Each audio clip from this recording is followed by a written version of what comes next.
Bien le bonjour à tous, alors aujourd'hui une petite vidéo de présentation rapide de mon EDC pour la guerre électronique. Donc ça c'est un EDC vraiment très compact. L'idée c'est d'avoir un maximum d'appareils dans une petite pochette qu'on va pouvoir fixer à la ceinture, mettre au fond du sac à dos pour répondre à un panel de besoins le plus large possible. Alors mon EDC guerre électronique va être en complément de ma petite radio personnelle Quansheng UVK5, que vous connaissez très certainement, qui est très répandu et relativement peu cher. Alors, ça va être une vidéo d'introduction, de vulgarisation, on ne va pas rentrer trop dans le détail sur comment ça fonctionne, quelles sont les possibilités, toutes les possibilités de tous les appareils. Pour ça, je vous invite à passer sur mon Patreon, sur lequel je mettrai des vidéos beaucoup plus détaillées sur le fonctionnement de tous ces appareils, des tests en conditions réelles, vous allez pouvoir également me poser des questions, etc. Donc pour la pochette, moi je suis parti sur une pochette Soloniac, c'est vraiment les nouvelles qui viennent de sortir. Pourquoi est-ce que j'ai pris celle-là? Parce qu'elles sont relativement discrètes, elles ont des fixations relativement intéressantes. Ici on peut la mettre soit à la ceinture, soit à un sac à dos. Bref, ça permet d'être assez modulable au niveau des fixations. Devant, j'ai quand même deux fixations en mol, ça c'est pratique pour soit mettre des radios, soit accrocher des antennes déportées ou n'importe quel autre appareil, n'importe quel autre support. Par exemple, ma fixation qui de base est faite pour les smartphones, donc pour l'application Attack, que j'ai réutilisé moi pour y fixer un récepteur vidéo pour les drones FPV. Donc là, on est vraiment sur du matériel qui va répondre surtout à des besoins modernes de guerre électronique, donc que ce soit les drones, les téléphones, les GPS, etc. Donc ça peut être en complément de mon EDC guerre électronique. Donc dessus, je vais pouvoir fixer un récepteur vidéo pour capter, recevoir les images des drones en analogique. Donc notamment les drones kamikazes qu'on retrouve en Ukraine.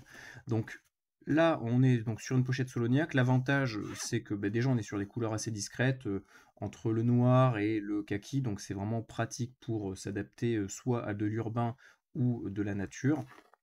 On a des rangements un peu partout, donc ça c'est vraiment pratique pour soit mettre des papiers, des adaptateurs, des câbles, des antennes, tout ce que vous voulez, des batteries externes, etc. Alors, ça se présente un petit peu comme une pochette de premier secours. Moi j'en ai une, mon IFAK, qui est pareil, c'est une pochette Soloniac.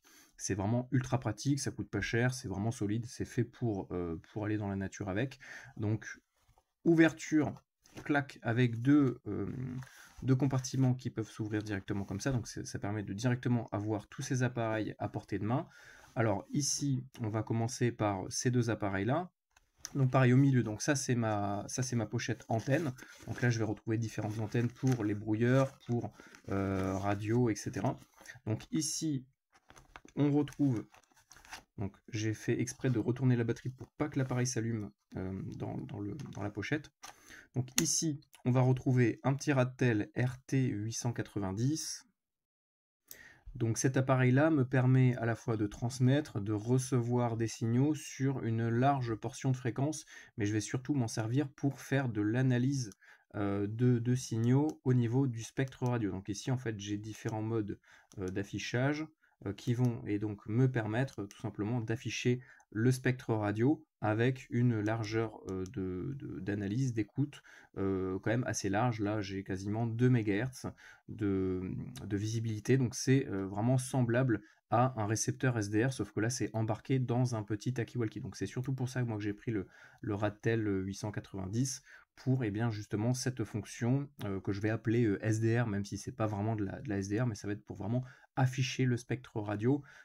Surtout qu'on peut vraiment changer la rapidité de rafraîchissement, on peut vraiment avoir quelque chose de totalement fluide. Donc ça c'est vraiment ultra pratique pour localiser des signaux à proximité, peut-être des micro-espions, etc. Voilà, c'est vraiment, vraiment pratique. Et j'ai également la fonction fréquence mètre qui va me permettre quasiment instantanément, lorsque je vais prendre une autre radio et transmettre avec. Donc là, on va faire un test sur, par exemple, le canal 1 PMR 446. hop, en même pas une seconde, je peux avoir la fréquence d'un émetteur à proximité. Donc si je veux faire de l'interception de radio dans mon environnement, pour faire de l'écoute, je sais pas moi, de ce qui se passe dans, je sais pas moi, dans n'importe quel endroit, eh bien je vais me servir de ça. Donc voilà, ça marche VHF, UHF. Donc voilà pour le petit Radtel. Alors dessus, je vais mettre une antenne vraiment très compacte. On reparlera de cette antenne qui est vraiment très intéressante. Et j'ai une deuxième batterie, bien sûr, en backup pour cette radio.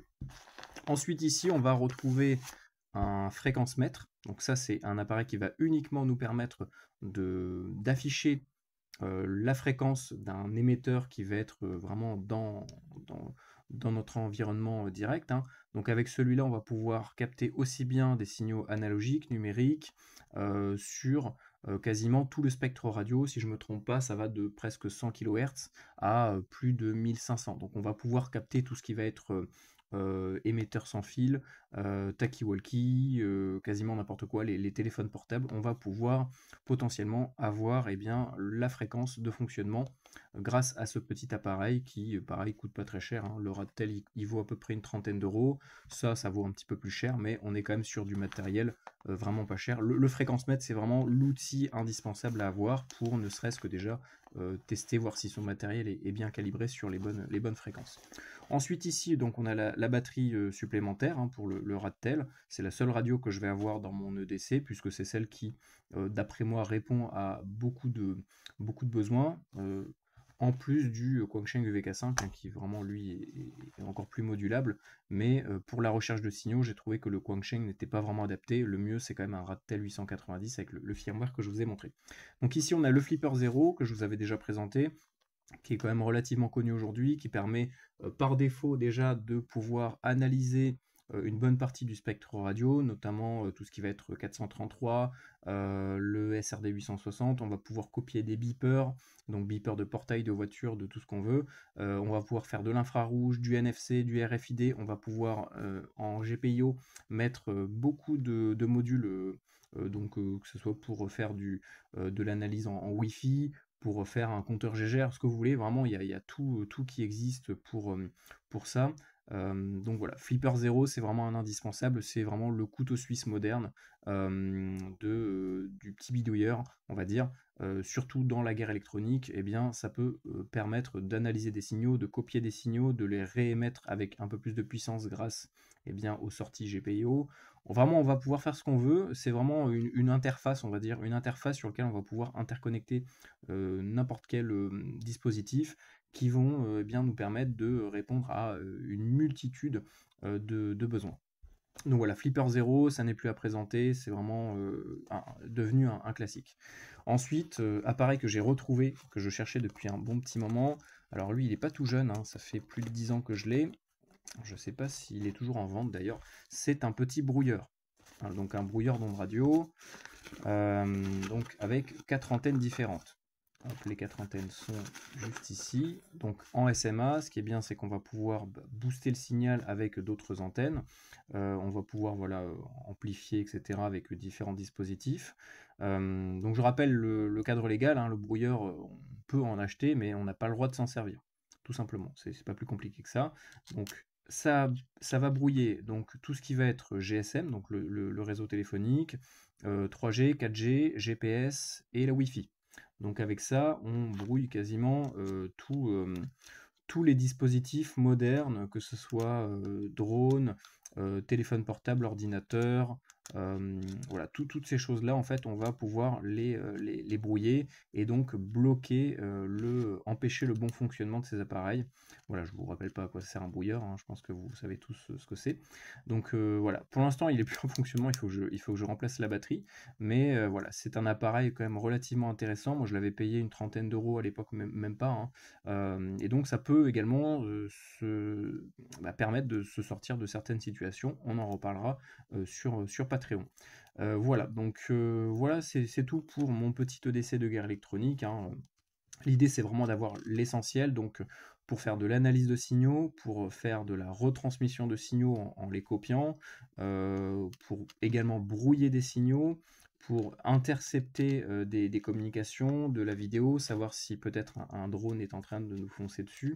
Voilà, bah, ça en fait, avec par exemple un récepteur FPV plus un brouilleur et potentiellement même un analyseur de spectre comme celui-ci, on va pouvoir, par exemple par rapport aux besoins modernes qu'on retrouve notamment en Ukraine, on va pouvoir se protéger face à des potentielles attaques de drones FPV. Voilà. Ça, c'est quelque chose de totalement faisable avec ce type de dispositif.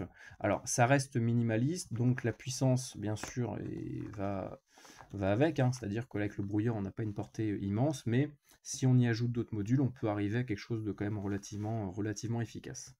Voilà, bonne journée à vous, et puis je vous dis à bientôt sur le Patreon pour la suite de cette vidéo.